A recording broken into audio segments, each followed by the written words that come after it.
Ring the alarm. Something is out of the ordinary and it's coming for BTC. Do you smell it? Well, Chico does. What is it that stinks? Well, find out in about 10 minutes or less because it's time for Chico Crypto.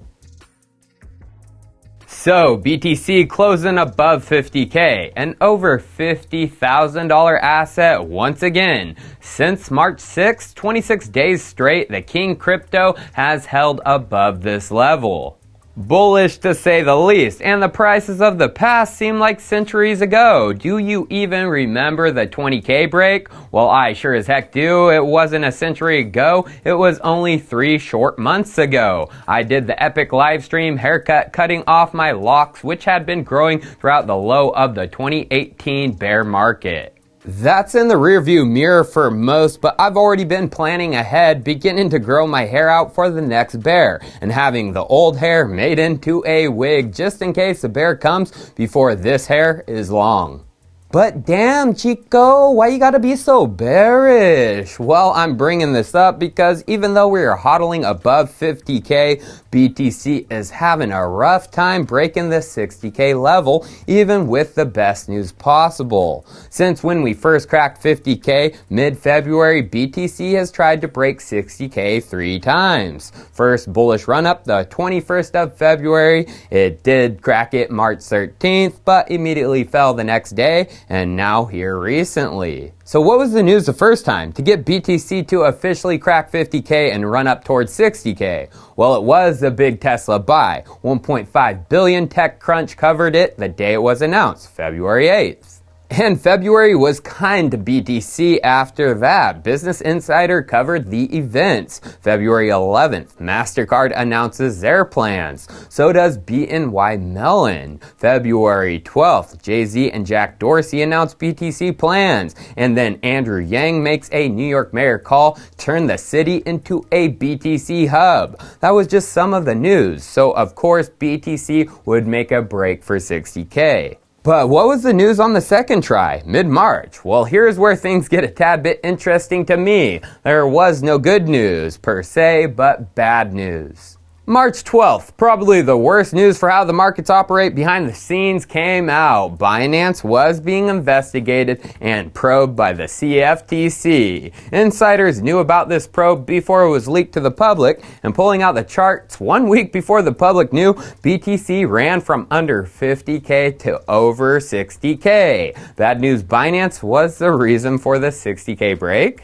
It tried to stay above, but it couldn't for the week after. The bad news, Binance settled in. So once again, it was Elon Musk here to save the day. March 24th, he announced that Tesla was now accepting BTC as payment, and they were running their own nodes. And now, since that, March 29th, Visa and USDC. March 30th, PayPal launches crypto checkout services. And then yesterday, the 31st, Goldman Sachs is close to offering Bitcoin and other digital assets to its wealth management clients.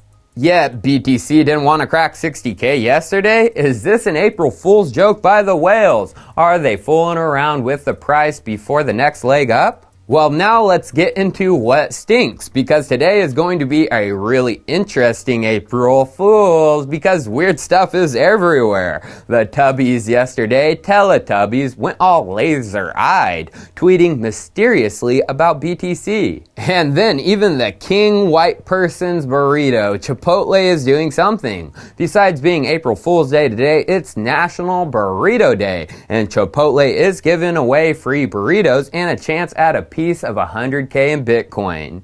It's called Burritos or Bitcoin and can be found at burritosorbitcoin.com. And you guess a 6-digit code and tens of thousands of codes will unlock free burritos. 3 will unlock 25K in Bitcoin and 50 will unlock 500 in Bitcoin. Players will have 10 tries to guess the code. Let me know if you win a burrito or some Bitcoin down in the comments. And then we can't leave out Ethereum on this stinky April Fool's Day. Remember a couple weeks ago, the miner show of force planned for today? Stop EIP 1559, Red Panda Mining announcing it and the day on Twitter? Well, it isn't happening. Red Panda announced they were dropping out due to a new EIP being proposed, which appeased the miners. And looking at Pool Watch, no 51% show of force from any pool, including Ethermine, where it was supposed to go down. April Fool's Ethereum, love the miners. But let me tell you something, there is still bullish news regarding Ethereum and mining.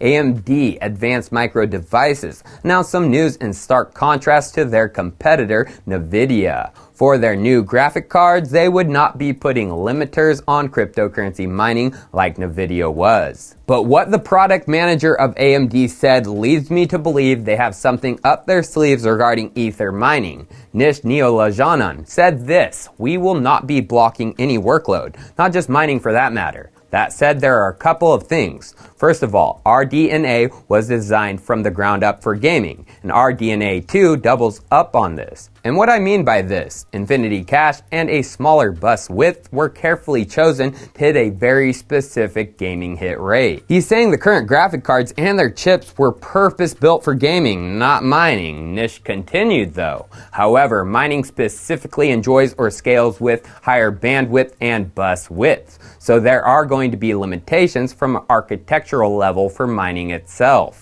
Do you get it? Nish, the product manager, understands crypto mining. AMD understands crypto mining. Is AMD getting ready to launch a purpose-built GPU for cryptocurrency mining to calm down the war between gamers and miners? Well, they're probably going to have to, as their competitor Nvidia did the same. In mid-February, Nvidia announced their CMP line, dedicated for cryptocurrency mining, even showing Ethereum hash rates on the website for them. So, AMD is coming? Well, PC Gamer was the one who leaked the speculation news earlier in the month with their article. AMD's Apple exclusive GPU could be repurposed for cryptocurrency mining. Ethereum mining is at the top of mind for the big GPU makers. Can you say one last bullish push from them? But this proof of work chain, Ethereum, and its high gas fees is killing. There is no doubt about that. And today I want to finish this episode off with layer 2.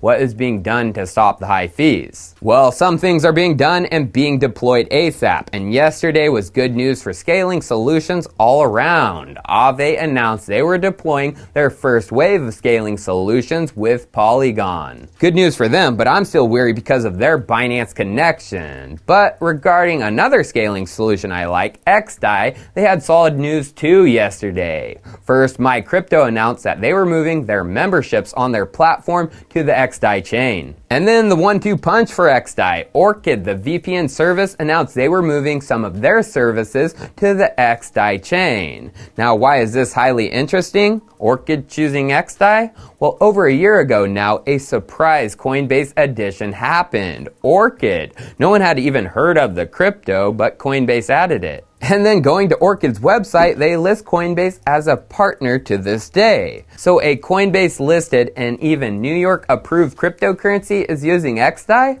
Why aren't they using some of the other scaling solutions Coinbase is connected to, like Optimism? Remember, Coinbase announced they would be supporting their layer 2, or shoot, even the Coinbase Pro listed Polygon, which Aave is using, who is also on Coinbase. So why the breakaway with Orchid from this trend? Because fundamentals. XDAI works, and it works the best for scaling right now. Other solutions have money to offer projects to choose their solution, but XDAI has the fundamentals. That's why you see the big names like Viscontes tweeting about solutions using it, like the Perp protocol, whose staking just went live. So remember to stick to the basics. You listen hard. Stick to the basics. Stick to the basics. Stick to the basics. Stick to the fundamentals and don't be fooled. Cheers. I'll see you next time.